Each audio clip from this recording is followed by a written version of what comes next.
Good morning, dear students. Welcome in SST class. Dear students, in the last part, we have started this lesson number 2, New Kings and Kingdoms. Now, we will continue our lesson from here, Patrons of New Development. During this time, इस time के दौरान, many prominent warriors and rich landlords known as Samants rose as a new powerful class who held great influence in the society. Many prominent warriors means important योद्धा and the rich landlords, जो rich landlord थे, known as Samants, उन्हें क्या कहा जाता था? Samants. Rose as a new powerful class, वह new powerful class के रूप में रोज हुए, who had great influence in the society, जिनका society में great influence था. They were referred to as महासामंत्स और महामंडलेश्वर, जिन्हें क्या कहा जाता था? महासामंत्स और महामंडलेश्वर्स. मंडलेश्वर का मीन क्या है? Great lords of the region. Region के great lord. Region means area, क्षेत्र. Who gradually became independent rulers in some regions, जो कि ग्रेजुअली मीन्स धीरे धीरे, बिकेम बन गए, इंडिपेंडेंट मीन्स स्वतंत्र, रूलर्स इन सम रीजन कुछ रीजन्स में. Like Harsha, the new rulers also granted lands to their chiefs in the lieu of salaries. Harsha की तरह the new rulers, जो new rulers थे, also granted lands, वो land grant करते थे to their chiefs, उनके chiefs को in the lieu of salaries, salaries की बजाय. In due course of time, the number of land grants increased manifold. Due course of time में जो number of land grants थी वो इंक्रीज होगी, mean जो लैंड ग्रांट्स देते थे वो बहुत ज्यादा बढ़ गई. Most of the kingdom now included the territories of feudatories who almost ruled as independent rulers. जो मोस्ट ऑफ द किंगडम्स हैं, now included the territories of the feudatories, जो कि फ्यूडेटरीज की टेरिटरी में इंक्लूड कर दी गई है.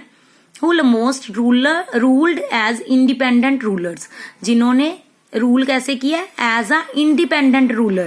Independent means स्वतंत्र. Feudatories means Samant.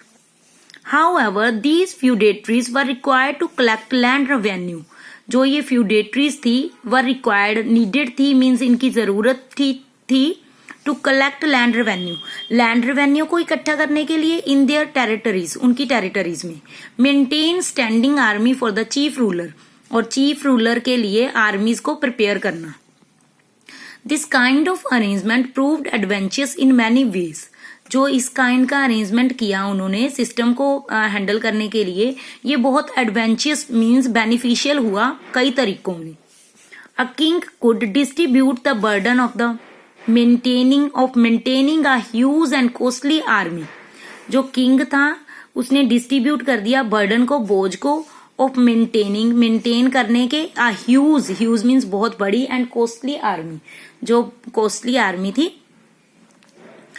Amongst the nobles and the subordinate, किसके अंदर डिस्ट्रीब्यूट कर दिया? नोबल्स के अंदर एंड सबॉर्डिनेट के अंदर.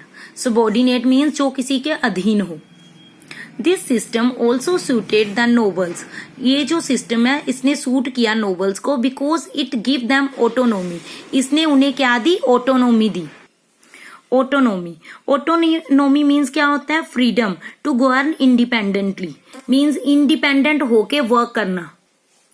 Wealth, influence and as well as military power.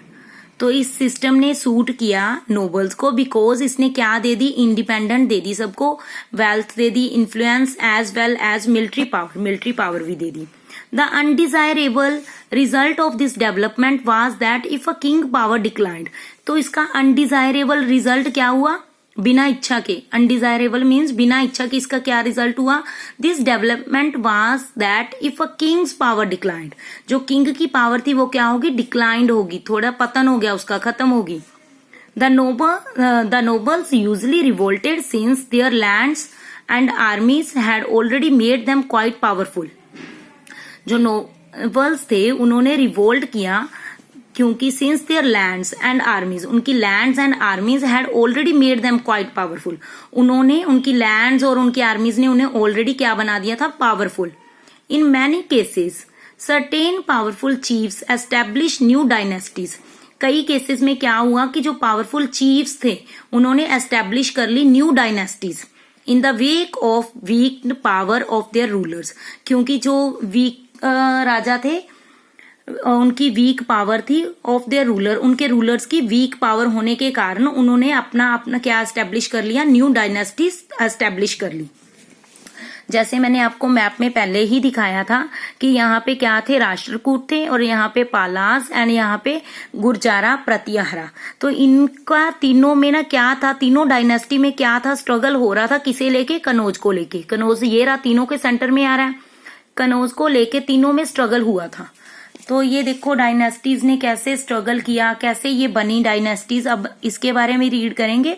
First of all we will read about the Rashtrakuta, Rashtrakutas के बारे में हम रीड करेंगे। The Rashtrakutas were served as feudatories of the Chalukya ruler earlier. जो राष्ट्रकूट्स थे वो सर्व कर रहे थे as a feudatories, feudatories mean सामंत के रूप में, of the Chalukya rulers earlier, Chalukya rulers के सामंत के रूप में राष्ट्रकूट सर्व कर रहे थे। देखो यहाँ पे चालुक्य का रीजन था कर्नाटका के इर्द गिर्द, तो यहाँ पे जो राष्ट्रकूट थे इनके सामंत के रूप में वर्क कर रहे थे। बाद में इन्होंने क्या किया, पावर गेन करके अपनी एक न्यू डायनेस्टी क्रिएट कर ली। Dantidurga the Rashtrakuta chief declared his independence from Chalukya rule in the second half of the 8th century. तो जो दंती दुर्गा था, राष्ट्रकूट का चीफ था, उसने अपने आप को डिक्लेयर कर दिया independent from Chalukya, Chalukya rule से इंडिपेंडेंट डिक्लेयर कर दिया in the second half of the 8th century, 8th century के सेकेंड हाफ में। And made Manyakhet as the capital, Manyakhet को अपनी कैपिटल बना दिया। In the present day Gulbarga district of Karnataka, present day वो गुलबर्गा जो डिस्ट्रिक्ट है कर्नाटका का, इस नाम से जाना जाता है।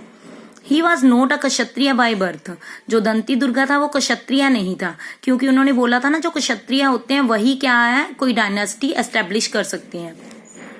As per the tradition followed by Brahmins, जो ब्राह्मण्स के द्वारा ट्रेडिशन को फॉलो किया जाता था, Hiranyagarbha sacrifice was considered to be the second birth of the person as a Kshatriya.